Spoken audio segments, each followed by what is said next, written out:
প্রিয় দর্শক, আসসালামু আলাইকুম। যে যেখান থেকে আমার ভিডিওটি দেখছেন সবাইকে নতুন ভিডিও দেখার আমন্ত্রণ জানাচ্ছি। আজ তৈরি করে দেখাচ্ছি ভীষণ মজার কাঁচা কাঁঠালের তরকারি। এই তরকারিটা উত্তরবঙ্গের মানুষ বেশি খেয়ে থাকেন। অন্যান্য জেলার মানুষের কাছে এই কাঁচা কাঁঠালের তরকারি খুব বেশি পরিচিত না। তবে যারা এখনও কাঁচা কাঁঠালের তরকারি খাননি, চাইলে রেসিপি দেখে রান্নাটা করতে পারেন।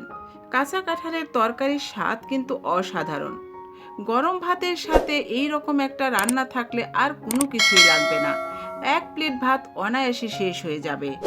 তো চলুন দেখে নেওয়া যাক এর পুরো প্রস্তুত প্রণালী। রান্নাটা করার জন্য এখানে আমি একটা কাঁচা কাঁঠাল নিয়েছি। এখন কাঁঠালটা আমি কেটে নেব। প্রথমে বোটার অংশটা কেটে নিয়ে তারপর মাঝখান বরাবর কাঁঠালটা আমি কেটে নেব।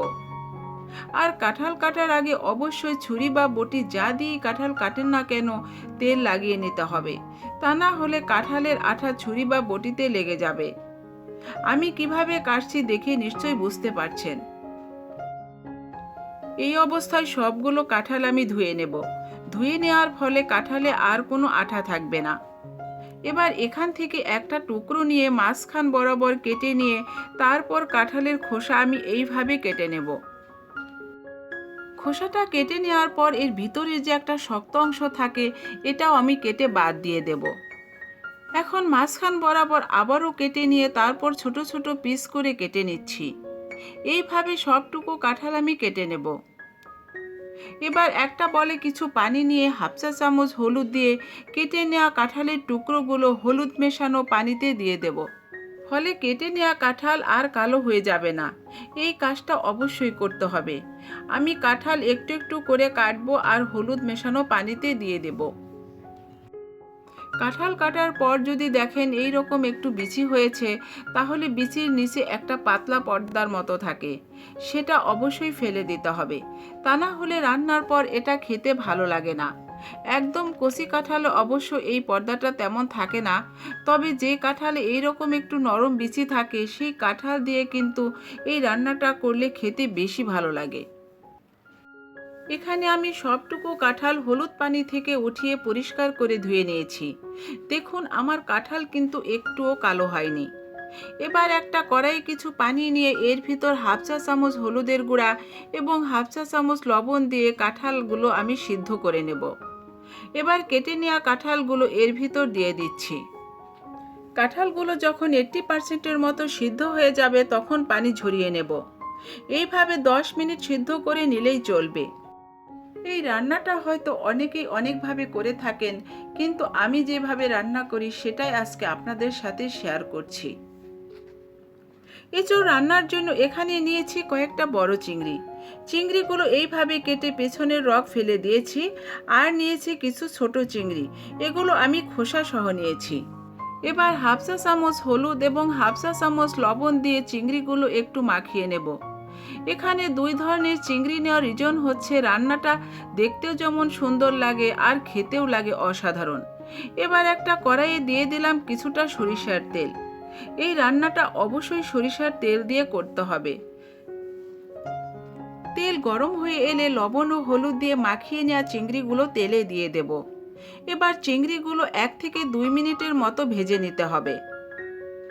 যখন চিংড়ি থেকে সুন্দর একটা ঘ্রাণ বের হয়ে আসবে তখন এগুলো তেল থেকে উঠিয়ে নেব। সবগুলো চিংড়ি উঠিয়ে নেওয়ার পর এবার তেলে দিয়ে দেব এইভাবে কেটে নেওয়া পেঁয়াজ ও কাঁচামরিচ। এবার পেঁয়াজ ও কাঁচামরিচ একটু ভেজে নেব। পেঁয়াজ ও কাঁচামরিচ যখন এইরকম ভাজা হয়ে আসবে তখন দেব রসুন বাটা, দেব আদা বাটা, আরও দেব জিরা বাটা। এবার বাটা মশলাগুলো ভেজে নেব। চিংড়ি দিয়ে যে কোনো রান্নায় আদার চেয়ে রসুন একটু বেশি দিতে হবে। আদা রসুনের কাঁচা ভাবটা চলে যাওয়ার পর এবার এর ভিতর দিয়ে দেব গুঁড়া মশলা। প্রথমে তেলের উপর দিয়ে দেব 1 চা চামচ মরিচের গুঁড়া। পানি না দিয়ে তেলের উপর মরিচের গুঁড়া দিয়ে কিছুক্ষণ নেড়ে নিয়ে তারপর পানি দিলে রান্নার কালারটা অনেক বেশি সুন্দর হয়। এবার এর ভিতর অল্প একটু পানি দিয়ে তারপর দেব স্বাদ মতো লবণ, দেব হাফ চা চামচ হলুদের গুঁড়া এবং আরও দেব 1 চা চামচ ধনিয়ার গুঁড়া। এবার মশলাটা একটু ভালোভাবে কষিয়ে নেব। কাঁঠাল যেহেতু হলুদ দিয়ে সিদ্ধ করে নিয়েছি, তাই হলুদ এই পর্যায়ে একটু কম করে দিতে হবে। 4-5 মিনিট কষিয়ে নেওয়ার পর যখন মশলা থেকে তেল সেপারেট হয়ে যাবে, তখন এর ভিতর দিয়ে দেব ভেজে রাখা সেই চিংড়িগুলো এবার মশলার সাথে ভালোভাবে কষিয়ে নেব। অনেকে কিন্তু মাংস দিয়েও এই রান্নাটা করে থাকেন, তবে আমার কাছে মনে হয় চিংড়ি দিয়ে রান্না করলে খেতে বেশি ভালো লাগে। চিংড়িগুলো কষিয়ে নেওয়ার পর যখন চিংড়ি থেকে সুন্দর একটা সুঘ্রাণ বের হয়ে আসবে, তখন এর ভিতর দিয়ে দেব সিদ্ধ করে রাখা সেই কাঁঠালগুলো এখন মশলাযুক্ত চিংড়ির সাথে ভালোভাবে মাখামাখির পালা। অনেকে এই এঁচোড় রান্নাটা একটু বড় বড় টুকরো করে কেটে নিয়ে তারপর ঝোলঝোল করে রান্না করে থাকেন, তবে আমার কাছে এঁচোড়ের এই রকম মাখো মাখো রান্নাটাই বেশি ভালো লাগে। এক একজনের পছন্দ এক এক রকম, তবে রান্নার সিস্টেম কিন্তু একই। আপনারা চাইলে কাঁঠালের টুকরোগুলো একটু বড় বড় সাইজ করে কেটে একটু ঝোল ঝোল রেখে রান্নাটা করতে পারেন, আবার চাইলে আমার মতো এইভাবেও করতে পারেন। তো রান্না আমার প্রায় শেষ হয়ে গিয়েছে। এবার একদম শেষের দিকে দিয়ে দেব বেটে নেওয়া গরম মশলা, যা আমি একটু পানির সাথে মিশিয়ে নিয়ে এর ভিতর দিয়ে দেব। এখানে আমি 5 থেকে 6টা এলাচ এবং ছোট ছোট 2টা দারুচিনি স্টিক একসাথে শিলপাটায় বেটে নিয়েছি। এই এঁচোড় রান্নায় গরম মশলা কিন্তু অবশ্যই দিতে হবে, তা না হলে এঁচোড় খেতে এতটা ভালো লাগবে না। গরম মশলা ব্যবহারের ফলে এর স্বাদ বহুগুণে বেড়ে যায়। গরম মশলা দিয়ে ভালোভাবে মিশিয়ে নিলেই তৈরি হয়ে যাবে ভীষণ মজার কাঁচা কাঁঠালের তরকারি। যারা এখনও কাঁচা কাঁঠাল এইভাবে রান্না করে খাননি, তারা একবার হলেও এই সিজনে এইভাবে রান্না করে খেয়ে দেখবেন।